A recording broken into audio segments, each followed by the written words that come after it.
그러면 저도 그런 질문 많이 받는데 금융교육 또는 이제 더 나아가서 자녀 금융교육을 하기 좋은 보신 책 중에 권할 만한 책이 있으시다고 하면 어떤 것이 있는지 좀 말씀해 주시면 감사하겠습니다. 진짜 많거든요. 책이 정말 많은데 저는 혹시 기회가 되시면 좀 큰 서점에 가서 이렇게 물론 좋은 서점들이 많이 있지만 가급적이면 큰 서점에 가서 좀 매대에 있는 책들, 이렇게 누워져 있는 책, 이렇게 보이는 책 말고 좀 세워져 있는 책들을 가운데서 찾아보시기를 전 추천을 좀 드려요. 근데 사실 금융교육과 관련한 도서들이 그렇게 뭐 많이 판매되는 책이 아니기 때문에 지금 제가 추천드리고 싶은 책은 둘 다 절판이 됐어요.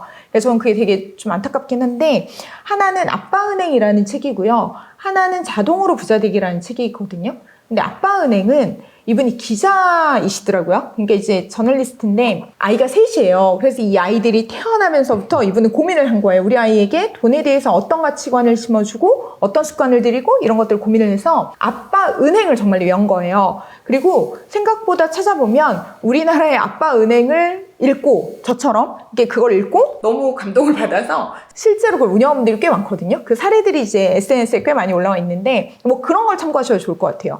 근데 이제 아빠은행이 처음엔 아이들에게 저축을 가르쳐주고 은행을 열어서 은행의 시스템을 경험하게 하고 그리고 나서 아이들을 실제로 은행 거래를 시작하게 해주면서 투자라는 것을 추가하게 되고 이제 아이가 투자라는 것을 알고 나서 기부를 추가하게 되고 이렇게 해서 아이들이 돈에 대해서 어떻게 사고를 하면 좋을지를 쭉 끌어낸 거고요.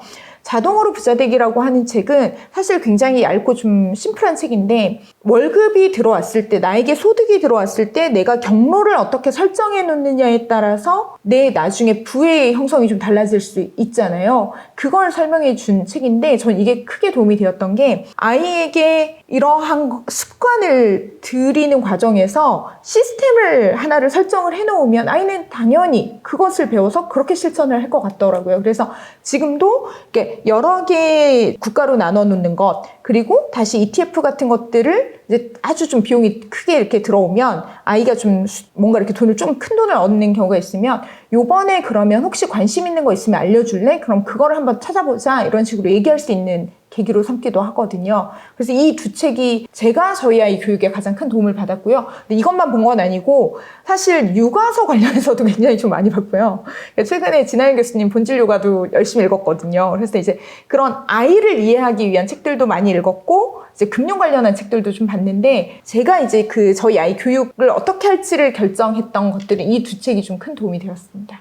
저도 아빠은행 열어봤거든요. 아, 그러시구나. 제가 그래도 네. 전문가고 제가 네. 포트폴리오도 조합할 수 있고 그래서 제가 그래도 뭐 자랑 아닌 자랑을 하려고 하면 네. 그래도 평균 수익률이 10%는 나오거든요. 오, 네. 그래서 아빠한테 맡기면은 아빠가 불려줄게 이렇게 은행을 열어봤는데 엄마한테 다 주던데요. 저는 대신 투자해준다가 아니었고 돈을 맡겼다가 찾아가는 통로로 이용하게 했어요. 아, 이분이 말씀하신 그 아빠은행이라는 것도 그런. 네네. 아빠가 말 그대로 은행인 거예요. 은행원인 거예요. 근데 생각을 해보면 은행에 돈 맡길 때 은행원이 이 돈 어디에서 들어오신 거죠? 어디에서 들어온 거죠? 이런 거 안 물어보시잖아요. 네. 출금할 때 고객님 이 돈 어디에 쓰실 거예요? 라고 안 물어보잖아요. 그러니까 그거를 정도를 지키는 게 되게 어려운 거죠. 아이가 사실 이 돈 지금 나한테 가져가서 되게 쓰잘데기 없는 뭔가를 살 것 같은 느낌이 들지만 말하면 안 되는 거죠. 왜냐하면 은행원은 그런 거 물어보지 않으니까요. 아, 그러니까 제가 너무 네.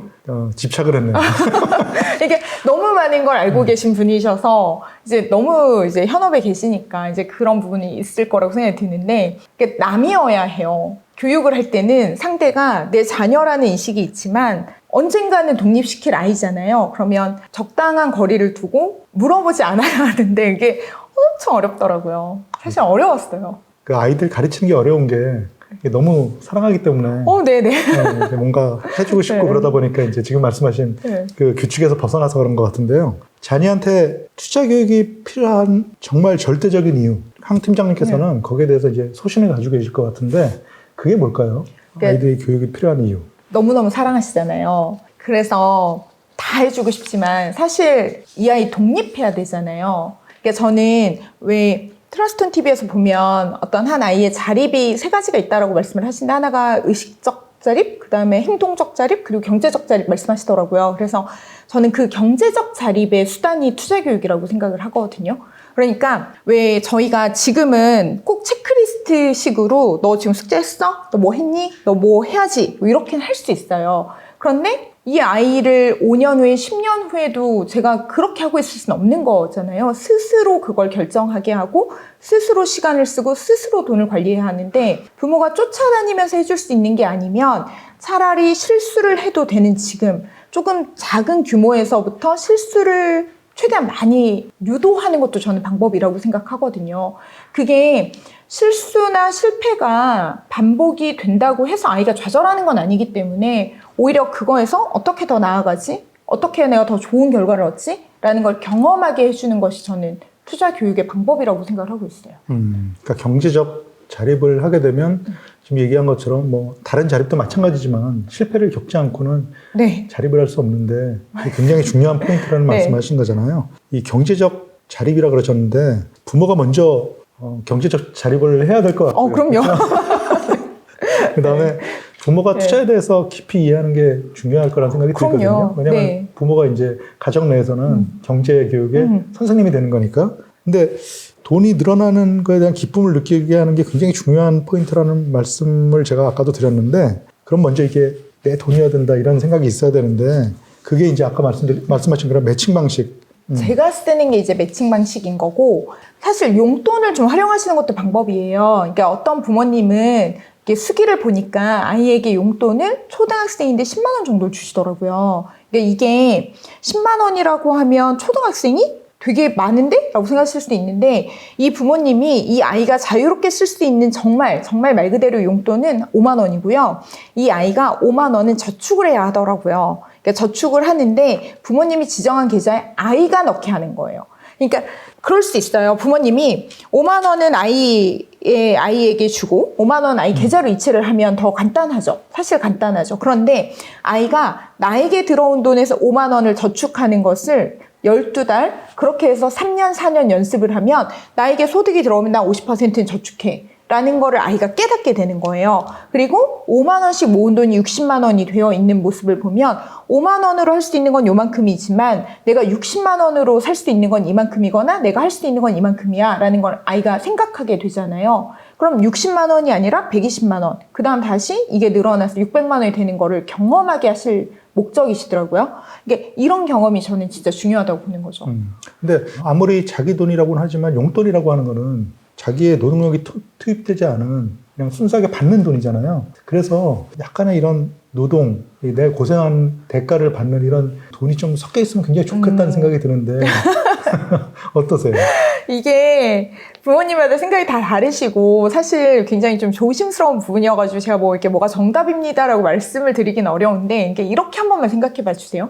용돈을 받는데 경제금융이 교육이라고 제가 계속 말씀드리잖아요. 투자 교육이거든요.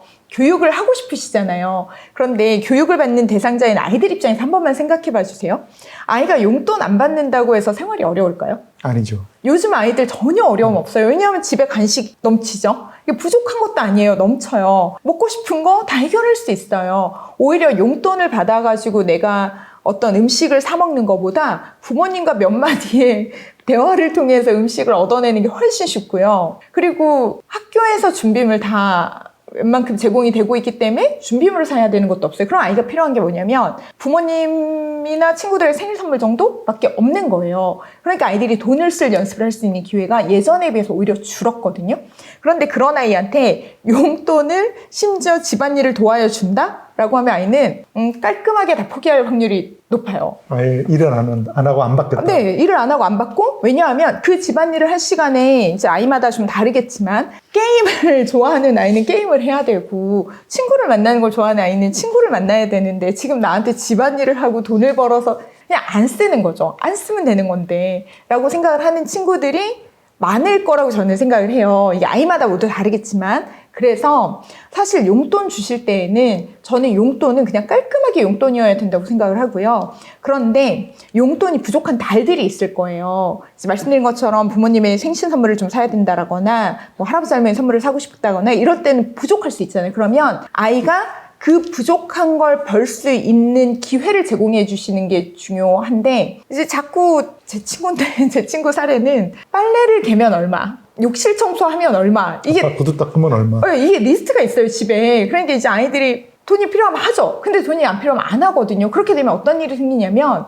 엄마가 빨래를 개고 있는데 아이는 이게 돈이 필요하지 않으면 내가 지금 할 수 있는 상황인데도 안 할 확률이 높은 거예요. 그러니까 이게 과연 원하는 목적을 얻기 위한 과정인가? 예, 저는 의문이 좀 들더라고요. 그래서 정말 용돈과 관련해서는 조심스러운 부분들이 있고 부모님마다 생각이 다 다르시지만 각자의 생각이 가장 옳은 것이지만 그럼에도 불구하고 저는 용돈은 좀 깔끔하게 그냥 용돈으로 아이가 정말 자유롭게 쓸 수 있는 돈으로 주시고 그런데 조건을 걸고 싶다라고 하면 저는 요즘에 통신비 가지고 좀 조건을 걸고 있거든요.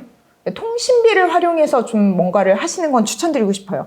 통신비를 의외로 많은 부모님들이 그냥 제공하시거든요. 그러니까 용돈은 그런데 이제 그러니까 아이들이 휴대폰 바꾸는 것도 크게 고민하지 않는 거예요. 왜냐하면 엄마가 내주니까 아빠가 내주니까 이게 좋은 거 나오면 바꾸고 싶은 거죠. 누가 쓰면 바꾸고 싶은 건데 이제 저희 집의 경우에 통신비를 30일로 나눠보니까 이제 어느 정도의 비용이 되잖아요. 그럼 이 비용만큼의 이 아이가 할 수 있는 게 뭘까를 고민했는데 현관 청소를 시켰거든요. 이게 현관.